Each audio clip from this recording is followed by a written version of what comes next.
Muito boa tarde. Antes de mais, sejam muito bem-vindos. Dar aqui as boas-vindas e agradecer a presença nesta audição à Ordem dos Engenheiros, na pessoa do Sr. Bastonário, Sr. Engenheiro Fernando Almeida Santos, o Sr. Engenheiro Nelson Jerónimo e a Doutora Salomé Moreira. É assim, não é?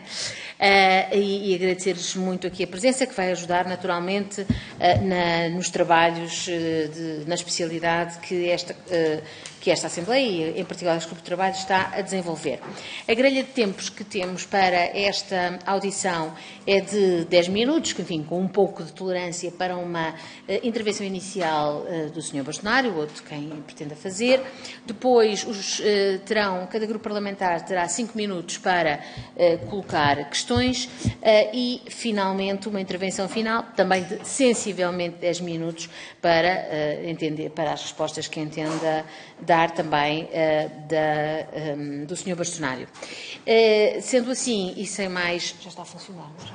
Sendo assim, e sem mais delongas, passaria a palavra ao Sr. Bastonário para a sua intervenção inicial, reiterando os meus agradecimentos.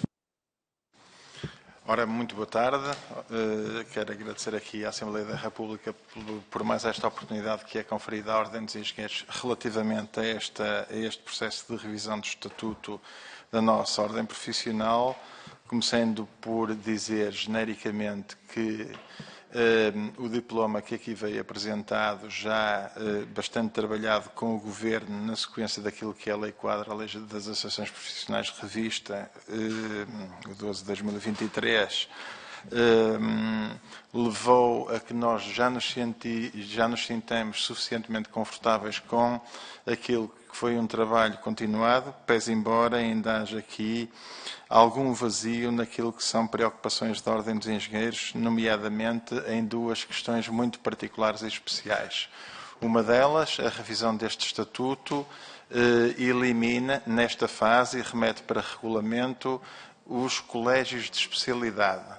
Se é verdade que noutras ordens profissionais, nomeadamente nos médicos, a questão das especialidades confere intervenções conexas com o Estado e com a carreira pública do médico, no caso particular da Ordem dos Engenheiros, na verdade, não existe uma só profissão de engenheiro tout court, é engenheiro no geral, mas de facto um engenheiro civil não tem nada a ver com engenheiro informático e aqui neste Estatuto não está nada consagrado, foi remetido para regulamento e, portanto, nós estamos relativamente confortáveis com isso, desde que o regulamento nos permita voltar atrás e evidenciar essas diferenças naturalmente profissionais.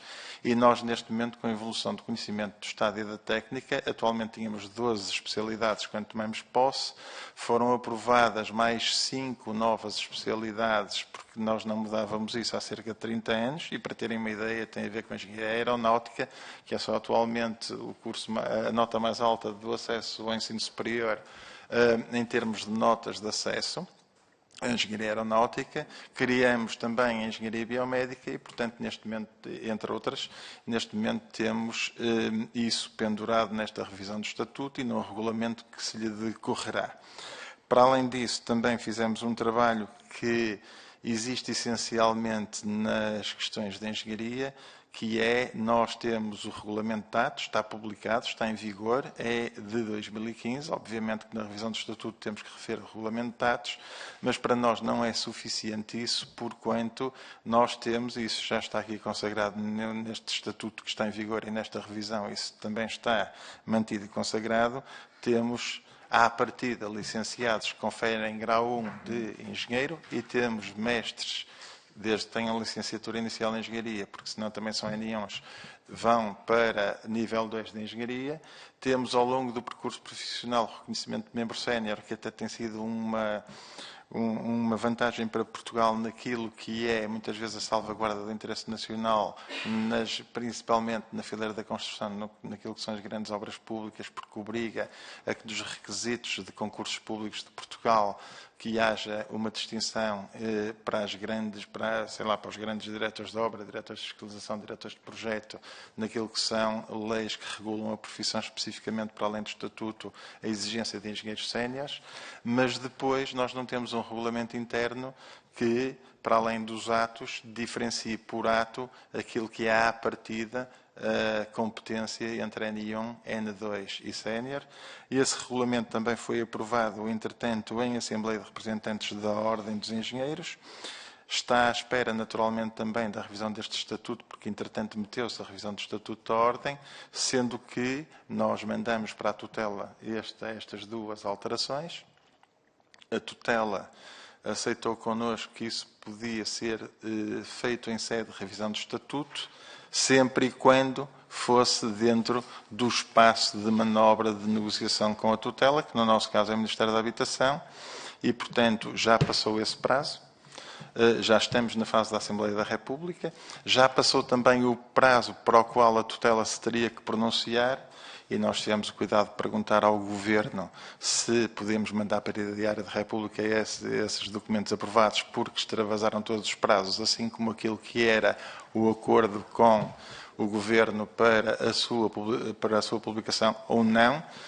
Isso causou algum desconforto à Ministra, porque entendeu que isto tem que ir até ao fim da revisão do Estatuto. Nós também não queremos afrontar ninguém, nem o Governo, queremos dar-nos bem com as partes, mas também queremos acreditar que isto é um bem necessário a Portugal. Nós temos a representar Portugal, ou seja, a Ordem dos Engenheiros é um braço do Estado, é uma associação pública profissional.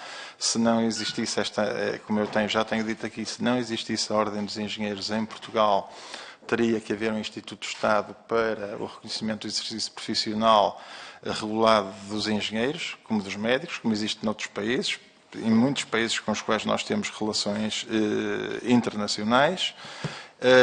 E, portanto, outra das coisas que nos angustia de alguma maneira é que este Estatuto tem que também ajudar a resolver é que, para o reconhecimento de Portugal como engenheiro, quem atribui o título de engenheiro é Portugal, naturalmente. No caso de Itália, é o Ministério da Justiça. No caso de Espanha, por exemplo, para os engenheiros, depende se são das áreas industriais, é o Ministério da Economia, se são na fileira da construção, é o Ministério das Infraestruturas ou do Fomento. Em Portugal, isso é conferido às ordens profissionais, no nosso caso, à Ordem dos Engenheiros, e, portanto, é uma atribuição do Estado, mas a verdade é que dos mais de 200 mil licenciados ou mestres em Portugal na engenharia só estão inscritos, ou melhor, só estão reconhecidos por Portugal efetivamente, ou seja, inscritos na Ordem, cerca de 60 mil. Alguma coisa aqui a fazer e, portanto, acho que esta revisão do Estatuto deve ter o cuidado de ajudar a resolver estas questões que aqui trouxemos e é precisamente nesse sentido que nós ainda queríamos ver alteradas aqui, ou pelo menos ajustadas, porque não são alteradas, já são ajustamentos de cosmética, chamemos-lhe assim, algumas das questões, poucas aqui nesta última versão que já está aqui em vigor do Estatuto. E, portanto, nós podemos depois enviar para aqui aquilo que propomos de ajustamentos, mas, no fundo, num resumo geral, se diria que, por exemplo, no artigo 4º,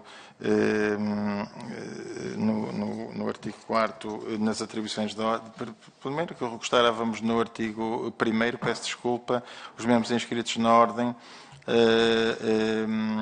que é uma questão que temos vindo a pugnar e que prejudica largamente Portugal internacionalmente, no quadro das qualificações, misturam bacharéis e licenciados, sendo que nós temos licenciados pré-Bolonha, licenciados pós-Bolonha, e nos concursos internacionais, muitas vezes, como nós dizemos, como os candidatos são licenciados, e nesse aspecto a lei é cega, os internacionais vão ver o que é licenciado em Portugal, aparece 3 anos, porque é atual, não é o de há muitos anos, e nós somos muitas vezes secundarizados em concursos internacionais, temos que fazer uma redação via Ordem dos Engenheiros, quando isso é possível, a dizer que aquele licenciado de 1986, por exemplo, é de 5 anos e não de 3, e isto cria constrangimentos.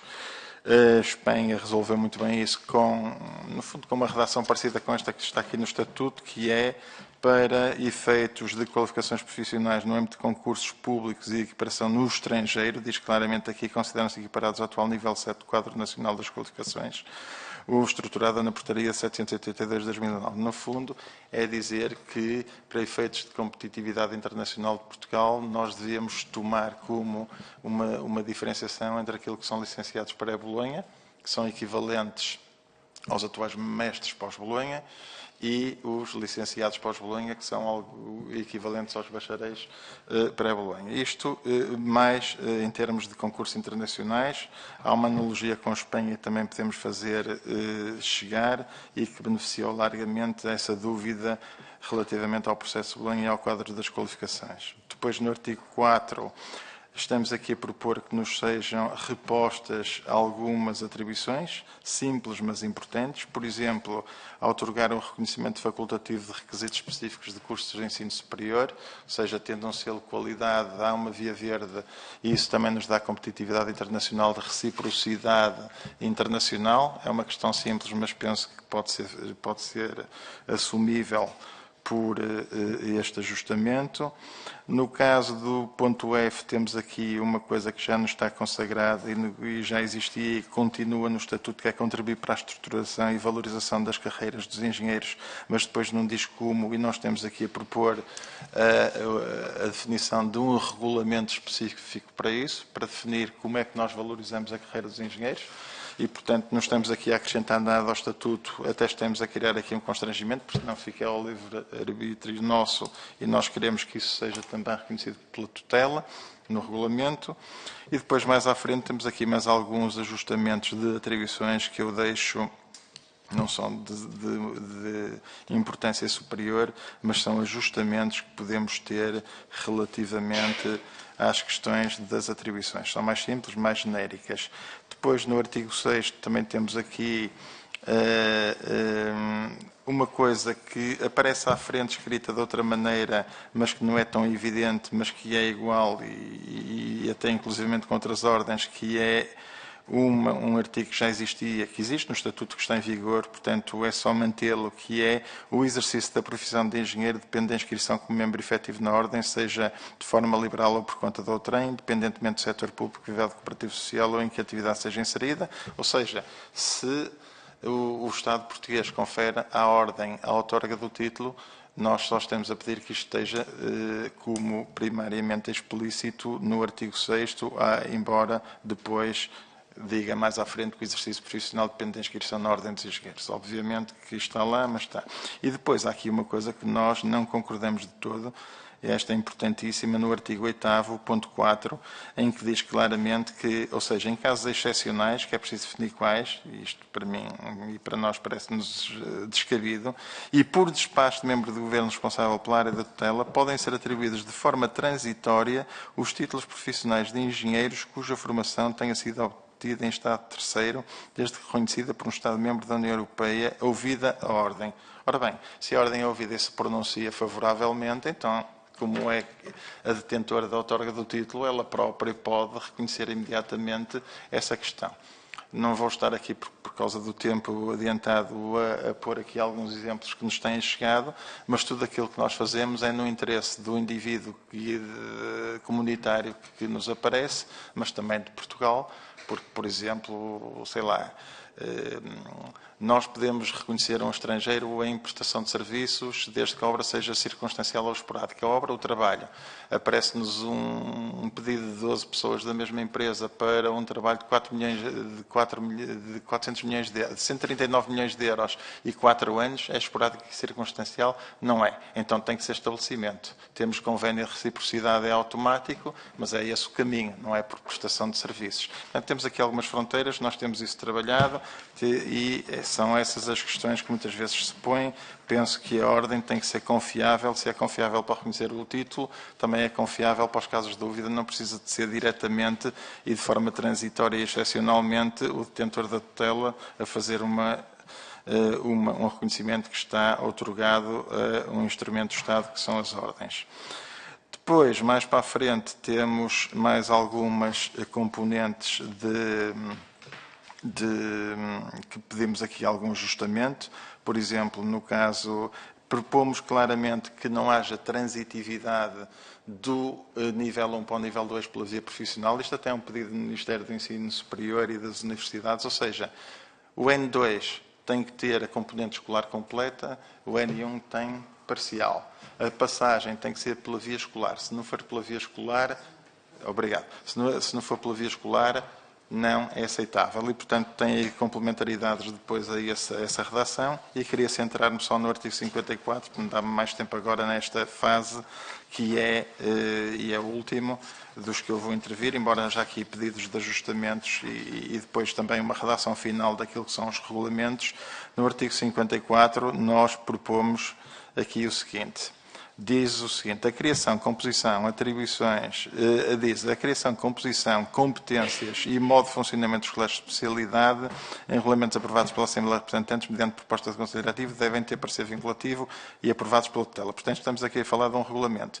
Só que este regulamento tem aqui uma duplicidade. Uma coisa é a criação, composição e competências. Lá atrás diz que competências são competências atribuídas aos engenheiros, não é competências próprias do órgão. E nós estamos aqui a propor a criação, composição, atribuições do órgão, competências, e estas competências, reforçamos, baseadas em atos de engenharia e modo de funcionamento dos colégios, serão definidas em regulamentos aprovados. E aqui queremos dois regulamentos, um claramente para definir quais são os novos colégios, porque não existem as suas atribuições, deixaram de estar aqui consagrados, e outro é o tal regulamento dos atos que já existe, mas tem que estar desdobrado sob pena de haver dúvidas na tutela com 17 colégios, com orgânica, com eleições, com atribuições, e depois ainda tem lá os atos e a gradação de atos. Isso é um mega regulamento, é maior que o estatuto, e nós propomos este desdobramento para fazer passar imediatamente os colégios, porque esses fazem falta à orgânica da ordem, e os atos e os regulamentos virem depois.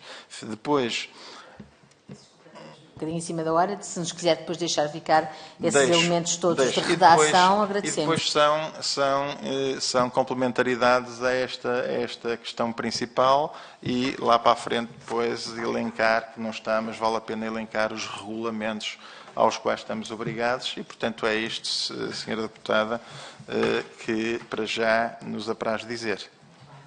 Muito obrigada, Sr. Bastonário. Passava então já a palavra aos grupos parlamentares, começando pelo Partido Socialista, o Sr. Deputado Hugo Costa. Faça favor. Muito obrigado, Sra. Coordenadora do Grupo de Trabalho. Cumprimentar a Ordem dos Engenheiros, na pessoa do Sr. Bastonário, do Secretário-Geral, também da Coordenadora do Gabinete de Serviços Jurídicos, e dizer que neste momento, estamos no momento da especialidade, por isso estamos mesmo nesse momento de tentar fazer algumas melhorias. E é esse o ponto essencial para estas eleições na especialidade, é perceber onde é que este diploma, que já foi votado na generalidade, mas que ainda vai ter a sua votação final global, ainda vai ter propostas de alteração, pode ser melhorado. E, em primeiro lugar, sublinhar que, da parte das ordens dos engenheiros, em relação à proposta que aqui está a ser apresentada, existe, digamos assim, com esta versão atual, uma consonância geral em relação aos principais temas, e que isso para nós, desde já, é importante. Naturalmente, as questões que são aqui colocadas, vamos olhar para elas, vamos analisá-las. Seria importante, por isso, ficar um documento também com essas propostas, para podermos também fazer essas análises e trabalhar nessas eventuais propostas de alteração. Outra nota da parte do Grupo Parlamentar do Partido Socialista é reconhecer a importância que a Ordem dos Engenheiros tem para a sociedade, como garante de um conjunto de matérias em nome do Estado, e na Assembleia da República também somos, em diversas matérias, pessoas que percebem isso na prática, porque em várias comissões, em várias matérias, aparecem consecutivamente os pareceres da Ordem dos Engenheiros, a Ordem dos Engenheiros também, como a avaliar um conjunto de matérias técnicas, além, naturalmente, daquelas que são as questões da profissão. Isso para nós é importante. Esta matéria, desta proposta de alteração, tem um conjunto de pontos essenciais, naturalmente sempre colocando o interesse público e a defesa do interesse público em primeiro lugar, mas aquela que é o combate à precariedade, aquela que é a separação da regulação de outras funções, também a questão das atividades reservadas, não atividades reservadas. Sei que na Ordem dos Engenheiros também há matérias com outras ordens, mas não, isto também é importante também percebermos algumas restrições. Contudo, voltamos a sublinhar que este é o momento da especialidade, é o momento de recolhermos também aquelas que são as posições da Ordem para a especialidade. Naturalmente, percebemos da parte da Ordem dos Engenheiros já aqui um grande trabalho com o Governo para esta proposta já estar muito em linha com aquela que é a visão também da Ordem dos Engenheiros da Defesa do Interesse Público. Qualquer das formas, há aqui matérias que ainda percebemos que são importantes a analisar, até do ponto de vista, e somos sensíveis a matérias de concorrência internacional, a importância também de defender os engenheiros a nível da concorrência internacional, quando estamos a falar de concursos públicos internacionais, por exemplo. Percebemos claramente que, no caso dos engenheiros, as especialidades são muito importantes. Um engenheiro civil não é um engenheiro eletrotécnico, um engenheiro de minas não é um engenheiro químico, um engenheiro informático não é um engenheiro mecânico. E para não continuar com outras especialidades, por isso a área das especialidades é muito importante e também estamos disponíveis para olhar para esse tema e trabalhar nesse tema, procurar qual é a melhor solução para responder a estas questões que a Ordem dos Engenheiros aqui nos colocou, percebendo que nesta profissão em particular a distância das especialidades é muito significativa e são profissões que acabam por ser totalmente diferentes, o exercício das suas profissões, porque são matérias totalmente diferentes que estão em cima da mesa. Por isso, naturalmente, voltar a reforçar da parte do Grupo do Partido Socialista a disponibilidade para trabalhar este diploma, fazer alguns acertos que sejam para melhorar o interesse público, que eu julgo que é isso que a Ordem dos Engenheiros nos coloca, que nos tem habituado a colocar o interesse público como ponto essencial naquela que é a qualidade do exercício da profissão de engenharia no nosso país, que é reconhecidamente de bastante qualidade a nível internacional e que a Ordem dos Engenheiros sempre tem pugnado por isso. Muito obrigado. Muito obrigada, Sr. Deputado Costa. Passava então agora a palavra ao Sr. Deputado do PSD, Sr. Deputado Paulo Muniz. Faça favor. Muito obrigado, Sra. Presidente do Grupo de Trabalho, Coordenadora, Deputada Coordenadora, Senhoras e Senhores Deputados. Cumprimento o Sr. Bastonário, Engenheiro Fernando de Almeida Santos, o Sr. Secretário-Geral, o Engenheiro Nelson de Jerónimo e a Sra. Coordenadora do Gabinete dos Serviços Jurídicos, a Dra. Salomé Moreira. Antes de mais, naturalmente que importa enfatizar que o PSD votou contra, na generalidade, a proposta emanada do Governo para revisão, alteração dos estatutos das ordens profissionais, em particular no caso da Ordem dos Engenheiros, sendo que convém também recordar que a anterior alteração de monta, digamos, foi por iniciativa da Assembleia da República e isso também denota um bocadinho a motivação subjacente a esta alteração que hoje analisamos. Começar por falar no papel das ordens, na delegação de competências públicas do Estado nas ordens profissionais. O exercício da engenharia e de outras profissões reguladas pressupõe a confiança pública de quem a elas recorre. Isto significa que na dimensão científica, técnica, deontológica, de chapéu disciplinar de quem exerce essas profissões reguladas, são as ordens que, historicamente, têm um papel delegado pelo Estado e que é um papel eminentemente de função pública. É evidente que este papel tem muito a ver com a incapacidade histórica do Estado e dos Ministérios do Ensino Superior poderem conferir às formações superior conhecimento para o exercício da profissão. Este é que é o tema central daquilo que eu aqui comecei por dizer. O que está aqui em causa é que o Estado não reconheceu nunca a capacidade, e percebe-se, de poder destrinçar entre duas formações superiores aquela que é profissionalmente habilitante a uma profissão dessas reguladas, da que não é.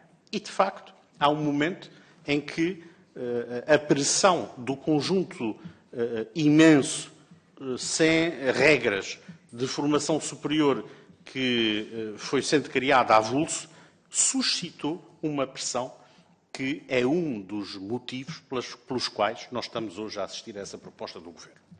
O outro motivo tem a ver com uma dimensão fundamental do papel das ordens, que é a independência daquilo que é a sua mensagem, a sua avaliação. As ordens têm-se pronunciado muitas vezes com a independência que as caracteriza do ponto de vista de organização privada, embora de direito público, ao dizerem, no caso da Ordem dos Engenheiros, e ao contestarem opções, grandes opções políticas. Lembro o aeroporto da OTA, Lembro, no caso, por exemplo, da Ordem dos Médicos, quando recentemente denunciaram as atrocidades num lar de Reguengos de Monsaraz. Lembro a Ordem dos Advogados quando denunciou flagrantes violações dos direitos humanos em Odmira. E recordo que já nessa altura o Sr. Primeiro-Ministro António Costa, e vou citar para não cometer nenhuma imprecisão, disse, e cito, as ordens profissionais não existem para fiscalizar o Estado. Por conseguinte, este foi o primeiro alerta que vinha à proposta por iniciativa do Governo. Naturalmente que é por iniciativa do Governo. E qual é o objetivo? É politicamente instrumentalizar uma opinião independente que é incómoda e que aponta a incompetência do Governo. Mas ela é corporizada num órgão de supervisão em que os engenheiros, no caso da Ordem dos Engenheiros, são minoritários.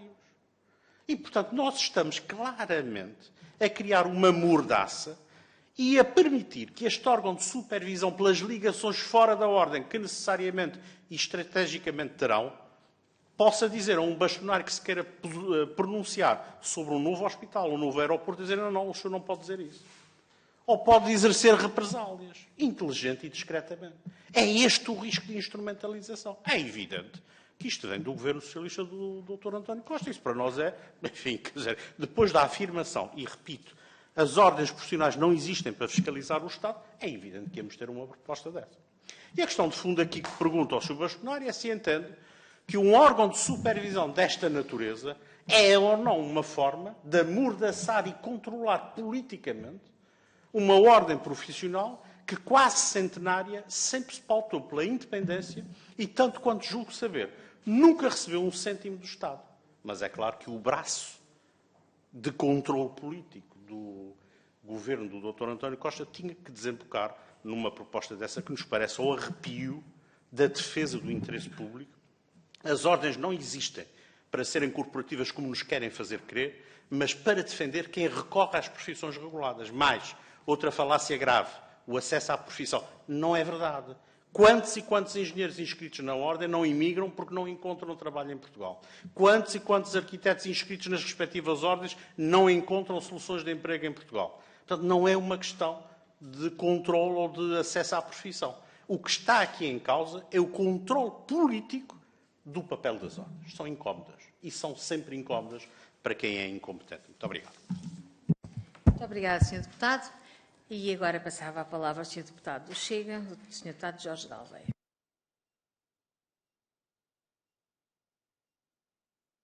Muito obrigado, Sra. Deputada Coordenadora. Esta minha intervenção inicial poderá parecer uma repetição da intervenção da anterior audição, mas o facto é que representa a posição do Chega, que queremos que fique bem clara, mesmo que possa ser incómoda para alguns dos presentes. Cumprimento o Sr. Engenheiro Fernando Almeida Santos, o Sr. Engenheiro Nelson Jerónimo e a Doutora Salomé Moreira.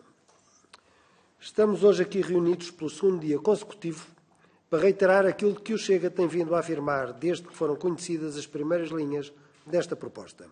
O Chega nunca teve dúvidas de que as ações do Governo liderado pelo Partido Socialista, que ironicamente se autodenominam defensores dos direitos, liberdades e garantias, bem como da liberdade de expressão e da autorregulação, mostram que não toleram a liberdade das ordens profissionais e dos seus membros.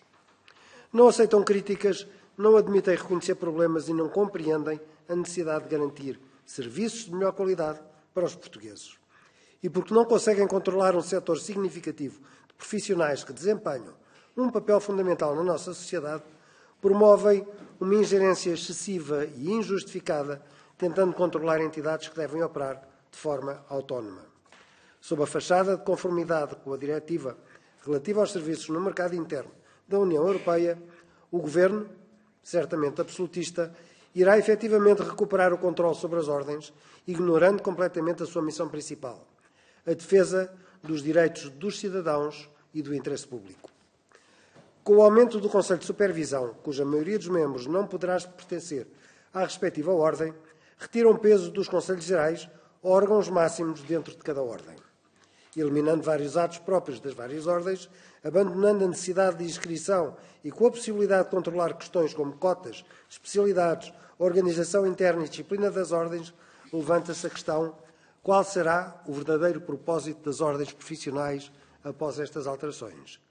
O mais alarmante é que todo este processo decorreu com um completo desrespeito pelas ordens. As audiências foram meramente protocolares e o Governo concedeu apenas 2 dias úteis para que as ordens se pronunciassem sobre uma proposta de lei de 700 páginas. Mais valia ao Governo propor a existência de um único bastonário para todas as ordens. Isto não é apenas injusto, isto é uma afronta à democracia. Escudam-se nestas audições que agora iniciam, mas veremos na votação na especialidade quantas alterações o Partido Socialista vai permitir que sejam feitas. Veremos também se o real propósito desta lei será ou não expandir o poder do Partido Socialista e recompensar os seus aliados políticos. E passo a colocar as seguintes questões. A Ordem dos Engenheiros mencionou que o projeto de lei em análise pode comprometer a proteção da segurança de pessoas e bens. Pode especificar, por favor, quais os pontos-chave deste projeto que levantam mais preocupações em relação à segurança? A Ordem mencionou que a proposta resulta em incongruências e contradições. Peço-lhe que cite exemplos específicos destas incongruências e que nos explique como elas podem afetar a regulamentação e o exercício da engenharia. Uma outra questão: a Ordem dos Engenheiros enfatizou a importância da proteção do serviço público em relação às preocupações de natureza concorrencial ou de mercado. Entendem que a proposta atual poderá afetar o equilíbrio entre o interesse público e os objetivos da União Europeia de eliminar entraves ao acesso às profissões reguladas? Em relação aos atos de engenharia e à sua tipificação, que são destacados como pontos essenciais, podem Vossas Excelências detalhar quais são as preocupações específicas da Ordem dos Engenheiros e que mudanças ou ajustes seriam necessários para acolher estas preocupações? Muito obrigado. Muito obrigada, Sr. Deputado Jorge Galveias. E agora, para a intervenção final e os termos de resposta que atender, passava a palavra ao Sr. Bastonário. Muito obrigada. Ora bem, senhores deputados, muito obrigado pelas perguntas e pelas observações. Eu queria começar pela parte mais política, embora entenda que, como bastonário, não estamos aqui do ponto de vista da dimensão política, mas, de facto, existe aqui, eu não diria um amordaçar tupior, não é essa a questão, mas um condicionar da intervenção da sociedade civil por conta do Estado em algumas particularidades e existiram na primeira discussão daquilo que foi a lei geral que impunha 3 grandes dimensões diferenciadas dos estatutos das ordens que estão em vigor. Um é a criação de um órgão de supervisão, outro era a flexibilização do acesso à profissão e outro era a criação da existência de um provedor da profissão. As grandes alterações eram estas. Nós tivemos a oportunidade de, em tempo próprio, nos pronunciarmos também aqui na Assembleia da República sobre essas medidas. Somos manifestamente contra a necessidade de um órgão de supervisão, enfim, e muito mais nos moldes em que apareceu, porque inicialmente até era por nomeação de... não era uma governamentalização, era uma estadização das ordens, porque não eram membros do governo, também tivemos essa nota. Na questão do acesso à profissão, de facto, nós neste estatuto até eliminamos o estagiário, portanto há um acesso direto à profissão. A única coisa que propomos é que no primeiro ano haja limitação de competências e, portanto, precisamos da tal graduação de dados para isso, para que o engenheiro, na evolução da sua profissão, vá entrando na profissão de forma paulatina. E o provedor, embora entendamos que é um provedor para dos serviços dos destinatários finais, penso que quem conhece a profissão são os engenheiros, devia ser um engenheiro, não necessariamente uma pessoa de fora da profissão, mas em altura própria e no fórum próprio, na discussão da lei geral, dissemos isso e, portanto, a nossa posição está aqui vincada, é categórica e claramente isso inibe, de alguma maneira, a intervenção em termos daquilo que é conferido às ordens profissionais como sociedade civil, de uma intervenção mais alargada, embora eu, como bastonário, confesso que seja qual for o estatuto que sair, não me inibo de tentar ajudar Portugal seja qual for o governo que estiver, naquilo que são as boas soluções para Portugal, seja na habitação, seja no nuclear, seja no que for. Acho que temos margem de manobra e eleitos interpares para isso. O que entendemos, seja qual for o governo, não está aqui em causa nenhum tipo de partidarização, entendemos é que é bom que não haja um instituto do Estado, porque o Estado alivia custos para as decisões interpares dos profissionais de cada profissão. Portanto, é por aí, isso funciona bem da sociedade civil, mas ao mesmo tempo, em alguns casos, parece querer muito mais só a carne e o osso fica administrativamente para as ordens. Esse assunto passou, nós temos aqui noutra fase do processo, já há uma imposição por lei dessas matérias às quais nós fomos, em conjunto com outras ordens, claros e, portanto, o foco nesta fase, a verdade é que está naquilo que podemos ainda melhorar em prol daquilo que é o serviço que damos aos destinatários finais do exercício de engenharia em Portugal. E, de facto, nós temos ainda aqui algumas coisas e algumas das perguntas foram pertinentes, particularmente do Sr. Deputado do Chega, porque nos permite ir um pouco mais longe naquilo que são as nossas preocupações. Eu começo por dizer, isso foi focado também pelo Sr. Deputado do Partido Socialista, que a engenharia tem particularidades. Tem várias particularidades. Desde logo, eu não sou engenheiro. Eu sou engenheiro civil, assim como por exemplo, aqui o Sr. Deputado Paulo Muniz é engenheiro eletrotécnico, por exemplo, para dar estes exemplos. E, portanto, as especialidades não funcionam como evolução de carreira ou como uma implicação de acesso a uma determinada profissão que implica depois outras responsabilidades do Estado, mas apenas como gavetas iniciais e internas e, portanto, é absolutamente essencial para a Ordem dos Engenheiros e por isso é que nós temos a desdobrar, porque sabemos que os atos e a gradação de atos podem ser mal interpretados do ponto de vista daquilo de quem decide na tutela. Queremos desdobrar claramente a orgânica dos colégios daquilo que depois são os conteúdos dos atos e também já lá vamos. Depois, dizer que, claramente, o relatório da Autoridade da Concorrência e da OCDE, que também ajudaram a esta discussão, dizem que, no caso de muitas dimensões técnicas específicas de engenharia, tem que existir qualificações definidas e efetivas. Leia-se, indiretamente, regulação. E também não é menos verdade que qualquer regulação de atos de engenharia não está em nenhum estatuto da ordem dos engenheiros, como noutras ordens eventualmente possa estar. Estão em lei própria. Por exemplo, a Lei 31 de 2009, que determina, na fileira da construção, quais são as qualificações que podem interagir e a ordem só se limita, em função dessa lei, a reconhecer o exercício profissional respectivo, portanto, a reconhecer profissional nessas matérias. Claramente, naquilo que foi uma das preocupações do deputado Chega, há muitas questões que estão por regular na legislação e que são absolutamente importantes para Portugal. Já aqui disse e volto a referir. Cibersegurança e ciberdefesa é feita por quem? Com qualificações. Interessa ou não interessa ao Estado português? Claramente interessa. Colocação de professores. Qual é a responsabilidade técnica num bug de responsabilidade de colocação de professores? Ou aquela história dos sítios da justiça aqui há tempos?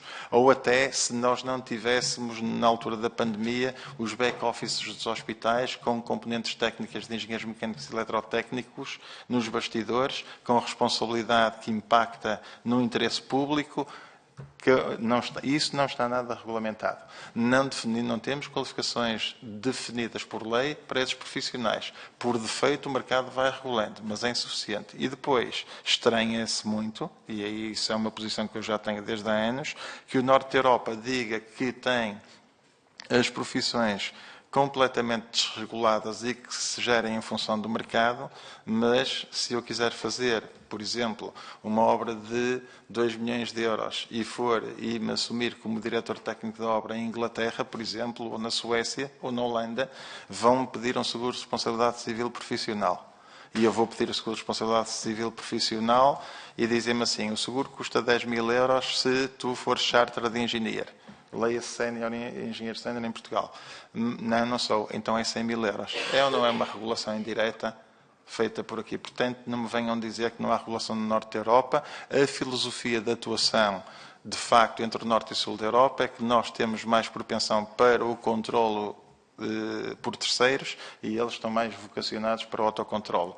Mas a assunção de seguro é feita desta maneira na Norte da Europa, portanto, é só uma filosofia diferente, regular, conferindo depois ao mercado e aos agentes do mercado questões que nós, interpares no Sul da Europa, fazemos e temos feito bem, nomeadamente em Portugal, Espanha, França e Itália e em alguns países balcânicos.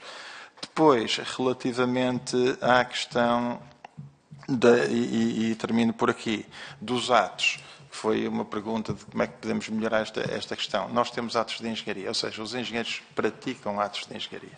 Os atos de engenharia podem ou não ser reservados a engenheiros mediante o interesse público, sendo que esses atos reservados têm que estar em lei à parte. Portanto, se nós tivermos uma listagem de atos, são só indicativos. E isso tem que estar lá no preâmbulo e podemos assumir isso. Sendo que os atos reservados, e esses são os que estão na Lei 31 de 2009, na Lei da Certificação Energética e muitas outras leis de combustíveis, por exemplo, que existem. Sendo que, mesmo esses atos reservados, em alguns casos, não são exclusivos de engenheiros. Por exemplo, até a classe 6 de alvará da construção em obras de edificação, podem ser diretores de obra engenheiros técnicos, engenheiros civis, aliás, engenheiros civis técnicos e arquitetos. Não são exclusivos. E está lá tudo previsto. Isso não invalida que haja uma listagem de dados para que, por exemplo, o miúdo de engenharia aeronáutica queira entrar na ordem dos engenheiros, quais são os atos que me são reconhecidos? Ainda que não por lei, que não é preciso, mas para que eu me identifique com isso. Portanto, aquilo que nós temos aqui a pedir é que haja uma distinção entre atos de engenharia, aqui depois fazer aqui a distinção entre N1, N2 e sénior, que em alguns casos até pode ser a mesma dimensão, face à complexidade do ato, e atos reservados, que esses têm que ir para a lei própria, e mesmo assim não exclusivos.